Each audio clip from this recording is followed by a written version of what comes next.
વિદ્યાર્થી મિત્રો, આપણે જોઈ રહ્યા છીએ ધોરણ 7 સ્વ અધ્યયન પોથી ભાગ પહેલો. એમાં વિજ્ઞાન વિષયનો પહેલો પાઠ વનસ્પતિમાં પોષણ. વનસ્પતિના પોષણમાં આપણને શરૂઆતમાં આપ્યા છે થોડા ખરા ખોટા, તો ચાલો આપણે સમજીએ. પહેલું આપણને એવું કીધું છે કે ફાફડો થોર પ્રકાશ સંશ્લેષણની ક્રિયા કયા અંગ દ્વારા કરે છે? તો એનો જવાબ આવશે પ્રકાંડ દ્વારા, કારણ કે એમાં પર્ણોની સંખ્યા નહિવત અથવા તો બહુ ઓછી હોય છે. ત્યાર પછી આપણને એવું કીધું છે કે બિલાડીના ટોપમાં કયા પ્રકારનું પરાવલંબી પોષણ જોવા મળે છે? તો કે મૃતોપજીવી, કારણ કે એ સડેલી વનસ્પતિઓ અથવા તો સડેલા લાકડા ઉપર પોષણનો આધાર રાખે છે. ત્યાર પછી ત્રીજું આપણને કીધું છે પર્ણરંધ્રો કયા કોષો દ્વારા આવૃત હોય છે? તો કે એની ફરતે રક્ષક કોષો આવેલા હોય છે.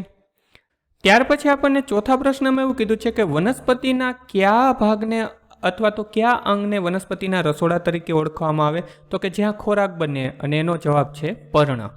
પાંચમા પ્રશ્નમાં આપણને એવું કીધું છે કે સ્વાવલંબી પોષણ પદ્ધતિ એટલે ઇન શોર્ટ કહીએ તો કે પ્રકાશ સંશ્લેષણમાં શેની જરૂર પડે છે? તો કે કાર્બન ડાયોક્સાઇડની પડે, ક્લોરોફિલની પડે અને સૂર્યપ્રકાશની પડે. એટલે આપણો જવાબ શું થશે? આપેલા તમામ. ત્યાર પછી આપણને એવું કીધું છે કે કયા વાયુનું શોષણ વનસ્પતિ પાણી સાથે કરે છે? તો કે કાર્બન ડાયોક્સાઇડ. હવે આપણને એવું કીધું છે કે નીચેનામાંથી ક્યુ વાક્ય અથવા તો વાક્યો સાચા છે? તો કે પેલું, દરેક લીલી વનસ્પતિ તેમનો ખોરાક જાતે બનાવે છે. એક આ વાક્ય સાચું છે. અને એક ચોથું, પ્રકાશ સંશ્લેષણ દરમિયાન ઓક્સિજન મુક્ત થાય છે. બાકીના જે બે વાક્ય છે, જેમ કે બીજું, મોટાભાગે પ્રાણીઓ સ્વાવલંબી હોય છે, તો આ ખોટું છે. પ્રાણીઓ પરાવલંબી છે અને પ્રકાશ સંશ્લેષણ માટે કાર્બન ડાયોક્સાઇડની જરૂર નથી. આ પણ ખોટું છે. પ્રકાશ સંશ્લેષણ માટે કાર્બન ડાયોક્સાઇડની જરૂર છે. ત્યાર પછી આઠમો પ્રશ્ન, પ્રકાશ સંશ્લેષણની ક્રિયા માટે જરૂરી ઘટકો હવામાંથી મળે છે? તો કે કાર્બન ડાયોક્સાઇડ. હવે આપણને ખાલી જગ્યાઓ કીધી છે. ખાલી જગ્યા પ્રકારની પોષણ પદ્ધતિ યજમાન માટે નુકસાનકારક છે? તો કે પરોપજીવી, કારણ કે એમાં યજમાનને કંઈ ફાયદો નથી થતો, જેમ કે અમરવેલ. પર્ણમાં રહેલા સ્ટાર્ચની હાજરી તપાસવા આપણે શેનો ઉપયોગ કરશું? તો કે આયોડિનનો. ત્યાર પછી સૂર્યપ્રકાશનું શોષણ હરિતકણ નામના રંજક દ્રવ્ય કરે છે. ત્યાર પછી રાઇઝોબિયમ બેક્ટેરિયા સહજીવી પોષણ જોવા મળે છે. ખનિજ તત્વનું મૂળ દ્વારા શોષણ થાય અને તેનું પરિવહન પર્ણ સુધી થાય છે. હવે આપણને ટૂંકમાં જવાબો પૂછ્યા છે. પેલું છે, પર્ણના કયા ઘટકની હાજરીના કારણે પ્રકાશ સંશ્લેષણ થાય છે? તો આપણને ખબર જ છે કે એમાં જે લીલા રંગનું અથવા તો હરિત દ્રવ્ય છે તેના દ્વારા જ પ્રકાશ સંશ્લેષણ થાય છે. ત્યાર પછી આપણને એવું કીધું છે, કાગડો અને ભેંસ વચ્ચે કયા પ્રકારનું સહજીવન જોવા મળે છે? તો કે કાગડો જે છે એ ભેંસના શરીર પર રહેલા જીવજંતુઓને કાગડો ખાય છે અને ભેંસને જીવાતોથી મુક્ત થાય છે. તો આ પ્રકારનું સહજીવન જોવા મળે છે. હવે આપણને એવું કીધું છે કે કયા બેક્ટેરિયા વાતાવરણના નાઇટ્રોજનને દ્રાવ્ય સ્વરૂપે ફેરવે છે? તો કે આપણને ખબર છે કે જેની અંદર સિંગ થાય છે, સિમ્બિકુળની જે વનસ્પતિઓ છે, એના મૂળમાં રાઇઝોબિયમ બેક્ટેરિયા રહેલા હોય છે, જે વાતાવરણમાંના નાઇટ્રોજનને દ્રાવ્ય સ્વરૂપમાં ફેરવે છે.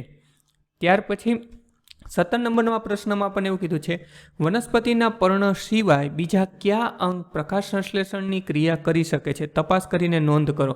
તો આપણને ખ્યાલ છે કે ફાફડો થોર અથવા તો જે થોર છે એનું પ્રકાંડ પ્રકાશ સંશ્લેષણ કરે છે. તો આપણે લખી શકીએ કે વનસ્પતિના પર્ણ સિવાય પ્રકાંડ દ્વારા પણ પ્રકાશ સંશ્લેષણ થાય છે. ઉદાહરણ તરીકે અહીં મેં લખ્યું જ છે થોર.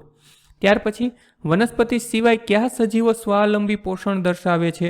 તો કે વનસ્પતિ સિવાય લીલ જે છે, લીલ એટલે કે આપણે જેને શેવાળ કહીએ છીએ અથવા તો આલ્ગી કહેવાય, એ પ્રકાશ સંશ્લેષણ અથવા તો સ્વાવલંબી પોષણ દર્શાવે છે, કારણ કે લીલની અંદર હરિત દ્રવ્ય રહેલું છે. ત્યાર પછી આપણને એવું કીધું છે કે પ્રકાશ સંશ્લેષણની ક્રિયા માટે વનસ્પતિને શાની જરૂર પડે છે? તો કે પ્રકાશ સંશ્લેષણની ક્રિયા માટે વનસ્પતિને એક તો સૂર્યપ્રકાશ, હરિત દ્રવ્ય, કાર્બન ડાયોક્સાઇડ અને પાણીની જરૂર પડે છે. ત્યાર પછી આપણને એવું કીધું છે કે કીટાહારી વનસ્પતિઓ કીટકોમાંથી શું પ્રાપ્ત કરે છે? તો કે એમાંથી પોષક દ્રવ્યો પ્રાપ્ત કરે છે, જેમ કે કળશપર્ણ. ત્યાર પછી 21મા પ્રશ્નમાં આપણને એવું કીધું છે કે રણ પ્રદેશમાં ઉગતી વનસ્પતિ માટે બાષ્પોત્સર્જન નુકસાનકારક છે, સમજાવો. બાષ્પોત્સર્જનથી આપણને ખબર છે કે પાણી મુક્ત થાય છે અને રણ પ્રદેશમાં પાણી ખૂબ જ ઓછું છે. જો વનસ્પતિ બાષ્પોત્સર્જન કરે તો વધારે પાણીની જરૂર પડે, માટે રણ પ્રદેશની વનસ્પતિઓ માટે બાષ્પોત્સર્જન નુકસાનકારક છે. ત્યાર પછી આપણને એવું કીધું છે કે જમીનને સમૃદ્ધ બનાવવા માટે સામાન્ય રીતે કયા કયા પોષક તત્વોની જરૂર છે? તો કે જમીનને સમૃદ્ધ બનાવવા માટે નાઇટ્રોજન, ફોસ્ફરસ, પોટાશ, કેલ્શિયમ વગેરેની જરૂર પડે છે. હવે આપણને 23મા પ્રશ્નમાં એવું કીધું છે કે કોષ્ટક પૂર્ણ કરો. ફૂગનું નામ, ઉદ્ભવ સ્થાન, નુકસાન કરે કે ફાયદો. તો પેલું છે બિલાડીના ટોપ. શેમાં ઉત્પન્ન થાય? તો કે જમીન અથવા લાકડામાં. નુકસાન કરે? તો કે ના, એ કરતું નથી. અને ફાયદો શું છે? તો કે આપણે એને ખોરાક તરીકે ઉપયોગ કરીએ છીએ. બિલાડીના ટોપનું બીજું નામ મશરૂમ છે, જે આપણે ખોરાક તરીકે ખાઈએ છીએ. Bread mould. બ્રેડ મોલ્ડ એટલે કે બ્રેડ અથવા તો રોટલીની અંદર જે સફેદ ફૂગ જોવા મળે ને એ શેમાં ઉત્પન્ન થાય? તો કે વાસી ખોરાકમાં. ફાયદો એ કંઈ કરતું નથી, પણ નુકસાન કરે છે, વસ્તુને ખરાબ કરે. પછી ઈસ્ટ નામની ફૂગ છે એ વાસી ખોરાકમાં ઉત્પન્ન થાય. જો મેં અહીંયા વાસી ખોરાક શબ્દ લખ્યો, પણ હકીકત અહીંયા તમે એવું લખો કે જેમાં આથોલિયાઓ છે એ વસ્તુઓ, અને ફાયદો કરે જ છે. શું? તો કે આથવણ કરે, આથોલિયાવે. ત્યાર પછી 24મો પ્રશ્ન છે કે જમીનમાં નાઇટ્રોજનનું સ્થાપન કેવી રીતે થાય છે? તો કે કઠોળ. જો 2-3 રીતે જમીનમાં નાઇટ્રોજનનું સ્થાપન થાય છે. આપણે 8મા ધોરણમાં ભણવાનું છે નાઇટ્રોજન ચક્ર વખતે, કે વીજળીના ચમકારાથી નાઇટ્રોજનનું સ્થાપન થાય છે, પછી બેક્ટેરિયા દ્વારા થાય છે. પણ અહીંયા આપણે શું લખશું? તો કે કઠોળ વર્ગની વનસ્પતિ, કે જે સિમ્બિકુળની વનસ્પતિઓ પણ કહેવાય છે, એના મૂળમાં રાઇઝોબિયમ બેક્ટેરિયા વસવાટ કરે છે, જે વાતાવરણમાં નાઇટ્રોજન ને દ્રાવ્ય સ્વરૂપ એટલે કે વનસ્પતિ ઉપયોગમાં લઈ શકે એવા સ્વરૂપમાં ફેરવે છે. ત્યાર પછી 25મો પ્રશ્ન આપણને કીધો છે કોઈ પણ વનસ્પતિ પ્રકાશ સંશ્લેષણની ક્રિયા કરે છે તે તમે કઈ રીતે નક્કી કરશો? તો કે સિમ્પલ છે, આપણે વનસ્પતિના પર્ણમાં આયોડિનના 2-3 ટીપા મૂકશું અને એના રંગની તપાસ કરશું. જો રંગ ભૂરો કાળો થઈ જાય, મતલબ કે જાંબુડિયા ટાઈપનો રંગ થઈ જાય, તો આપણે સમજવું પ્રકાશ સંશ્લેષણની ક્રિયા થાય છે. હવે આમાં થાય છે શું? જો આ લીટીઓ ઓછી છે એટલે મેં એટલું જ લખ્યું છે.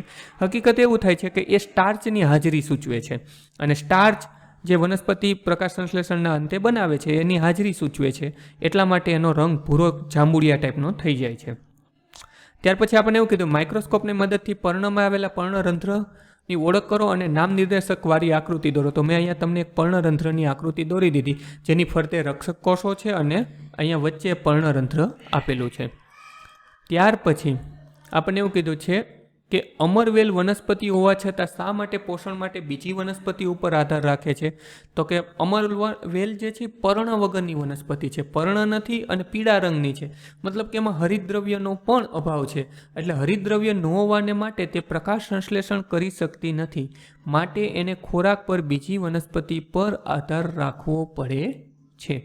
ત્યાર પછી આપણે એવું કીધું કે વનસ્પતિમાં પોષક તત્વની આવશ્યકતા જણાવો. તો કે વનસ્પતિમાં ભાઈ પોષક તત્વોની શું જરૂર? તો કે વનસ્પતિના પૂરતા પ્રમાણમાં પોષક તત્વો ન મળે તો વનસ્પતિની વૃદ્ધિ અને વિકાસ ન થાય. જે આપણા શરીરમાં જરૂર છે સેમ વનસ્પતિને જરૂર છે વૃદ્ધિ અને વિકાસ માટે. ત્યાર પછી આપણે એવું કીધું સજીવો દ્વારા ખોરાક ગ્રહણ કરવાની અને શરીર દ્વારા તેને ઉપયોગમાં લેવાની પ્રક્રિયાને શું કહે છે? તો કે સિમ્પલ, આપણે જે આ પોષણની વ્યાખ્યા જ આપણને પૂછી લીધી, તો આપણે લખી શકીએ સજીવો દ્વારા ખોરાક ગ્રહણ કરવાની અને શરીર દ્વારા તેને ઉપયોગમાં લેવાની પ્રક્રિયાને પોષણ કહે છે. ત્યાર પછી આપણે એવું કીધું કે પ્રકાશ સંશ્લેષણ પ્રક્રિયાનું શબ્દ સમીકરણ લખો, મતલબ કે આપણે પ્રોસેસ સમીકરણ સ્વરૂપે લખવાની છે. તો પેલું કાર્બન ડાયોક્સાઇડ અને પાણી વનસ્પતિ મૂળ અને હવામાંથી લે છે, સૂર્યપ્રકાશની હાજરી હોય છે, પર્ણની અંદર હરિતદ્રવ્ય હોય છે, શું બનાવે છે? તો કે કાર્બોદિત પદાર્થો, અને બાય પ્રોડક્ટ અથવા તો વધારાની પ્રોડક્ટ શું મુક્ત કરે છે? કે ઓક્સિજન, જે આપણને ફાયદો કરે છે. ત્યાર પછી 31મા પ્રશ્નમાં આપણને એવું કીધું રક્ષક કોષો દ્વારા આવરિત છિદ્રને શું કહેવાય? તો કે પર્ણરંધ્ર કહેવાય. જો આપણે અહીંયા એની આકૃતિ પણ જોઈ ગયા, આ રક્ષક કોષો દ્વારા આવરિત છિદ્ર જે છે એને શું કહેવાય? તો કે પર્ણરંધ્ર. ત્યાર પછી 32મો પ્રશ્ન કીધો છે કે પર્ણ કઈ ઉર્જાનું શોષણ કરે છે? આ ઉર્જાનું શોષણ કરવા પર્ણમાં શું આવેલું હોય છે? તો કે પર્ણ સૂર્ય ઉર્જાનું શોષણ કરે છે, અને પર્ણમાં સૂર્ય ઉર્જાનું શોષણ કરવા માટે શું મેઇન આવેલું છે? તો કે હરિતદ્રવ્ય અથવા તો ક્લોરોફિલ. પછી વાતાવરણમાં રહેલા ઓક્સિજનનું પ્રમાણ જળવાઈ રહે છે, સમજાવો. તો પ્રકાશ સંશ્લેષણની ક્રિયા થાય છે. જો વાતાવરણમાં રહેલો જે કાર્બન ડાયોક્સાઇડ છે એની પ્રકાશ સંશ્લેષણની ક્રિયા દરમિયાન એ કાર્બન ડાયોક્સાઇડ શેમાં રૂપાંતર પામે છે? તો કે ઓક્સિજનની અંદર રૂપાંતરણ થાય છે. આ માટે વાતાવરણમાં ઓક્સિજનનું પ્રમાણ જળવાઈ રહે છે. ત્યાર પછી 34મો પ્રશ્ન છે કે પોષક તત્વોને પર્ણ સુધી પહોંચાડનાર નળીઓને શું કહે છે અને તે વનસ્પતિના કયા અંગોમાં પ્રસરેલ હોય છે? તો કે જો પોષક તત્વો જે છે એને પર્ણ સુધી પહોંચાડનાર નળીઓને વાહિનીઓ કહે છે. તેના 2 પ્રકાર છે, અન્નવાહિની અને જળવાહિની. અન્નવાહિની મતલબ કે ખોરાકને ટ્રાન્સફર કરે, અને જળવાહિની એટલે કે પાણીને ટ્રાન્સફર કરે. અને આ વાહિની ક્યાં સુધી હોય? તો કે આ વાહિની મૂળથી લઈને પર્ણ સુધી પ્રસરેલી હોય છે. ત્યાર પછી આપણને પ્રશ્ન પૂછ્યો કે લીલા રંગ સિવાયની અન્ય વનસ્પતિમાં પ્રકાશ સંશ્લેષણ કરે છે આપણે સમજાવવાનું છે. તો કે હા, લીલા રંગ સિવાય અન્ય રંગના પર્ણોમાં લાલ, બદામી કે પીળા રંજક દ્રવ્યો વધુ હોય એટલા માટે આપણને એનો રંગ લાલ, બદામી કે પીળો લાગે છે. પરંતુ તેમાં હરિતદ્રવ્યની પણ હાજરી હોય છે. આથી હરિતદ્રવ્યની મદદથી એ પ્રકાશ સંશ્લેષણ કરે છે. ત્યાર પછી આપણને 36મા પ્રશ્નમાં એવું પૂછ્યું છે કે પર્ણમાં રહેલો કયો ઘટક પ્રકાશ સંશ્લેષણની ક્રિયા થઈ ગઈ હોવાનું સૂચવે છે? તો કે પર્ણમાં ઉત્પન્ન થયેલો સ્ટાર્ચ, આપણે આગળ જોઈ ગયા કે સ્ટાર્ચ સૂચવે છે કે પર્ણમાં પ્રકાશ સંશ્લેષણની ક્રિયા થઈ છે. ત્યાર પછી આપણને એવું કીધું કે લીલ પ્રકાશ સંશ્લેષણ કરી શકે છે, સમજાવો. તો કે જેમ વનસ્પતિના પર્ણમાં હરિતદ્રવ્ય હોય એમ લીલમાં પણ હરિતદ્રવ્ય આવેલું હોવાથી લીલ વનસ્પતિની જેમ જ હરિતદ્રવ્યનો ઉપયોગ કરી પ્રકાશ સંશ્લેષણ કરી શકે છે. હવે આપણે એવું કીધું છે કળશ પર્ણ કીટાહારી વનસ્પતિની નામ નિર્દેશનવાળી આકૃતિ દોરીને સમજાવવું છે. તો જો મેં અહીંયા કળશ પર્ણની આકૃતિ દોરી દીધી છે. અહીંયા આ અંદર ચીકણું પ્રવાહી ભરેલું હોય છે. એનું જે પર્ણ છે એવું કળશમાં ફેરવાઈ જાય છે અને ઉપર જે છે એ ઢાંકણ જેવી રચના હોય છે. કળશ પર્ણમાં કળશ આકારના પર્ણ અંદરની ચિકાસયુક્ત રસ ઉત્પન્ન કરે છે. કીટકો આ રસથી આકર્ષાય છે અને જ્યારે તે રસ પીવાની કોશિશ કરે છે ત્યારે તે અંદરથી બહાર આવી શકતા નથી અને અંદર આ જે રસ છે એ કીટકોનું પાચન કરે છે. ત્યાર પછી આપણને એવું કીધું છે કે નાઇટ્રોજન સ્થાપક બેક્ટેરિયા અથવા તો રાઇઝોબિયમ ધરાવતી વનસ્પતિને અલગ કરો કે જેની અંદર સિંગ જોવા મળે અથવા તો સિમ્બીકુળની વનસ્પતિઓમાં રાઇઝોબિયમ બેક્ટેરિયા આવેલા હોય, જેમ કે વાલ, પછી વટાણા, મગ, ચણા અને તુવેર, અથવા તો આપણે એમ કહી શકાય કે કઠોળમાં. ત્યાર પછી સહભાગિતા સજીવો વચ્ચે કેવો સંબંધ જોવા મળે છે? તો કે લાઇકેનમાં લીલ અને ફૂગ વચ્ચે સહજીવન ગુજારે છે. લીલ ફૂગને પ્રકાશ સંશ્લેષણ કરીને ખોરાક પૂરો પાડે છે, જ્યારે ફૂગ શું કરે છે? તો કે લીલને વસવાટ, પાણી અને ખનિજ તત્વો આપે છે. વિદ્યાર્થી મિત્રો, અહીંયા આપણા પ્રશ્નોના જવાબો પૂરા થાય છે. સ્વઅધ્યયન પોથી ભાગ 1ના બધા જ વિષયનું સોલ્યુશન ડિસ્ક્રિપ્શનમાં આપેલું છે, તો ત્યાંથી તમે જોઈ શકશો. બાળ મિત્રો, વિડીયો જોવા માટે ખૂબ ખૂબ આભાર. આ વિડીયોને લાઇક કરો. જો હજી તમારા મિત્રો સાથે આને શેર ના કર્યો હોય તો આ વિડીયોને શેર કરજો અને મારી આ ચેનલને કે જ્ઞાન વિશ્વને સબસ્ક્રાઈબ કરવાનું ભૂલતા નહીં. ચોક્કસથી આ ચેનલને તમે સબસ્ક્રાઈબ કરજો. Thanks for watching. ફરી મળશું બીજા વિડીયોમાં.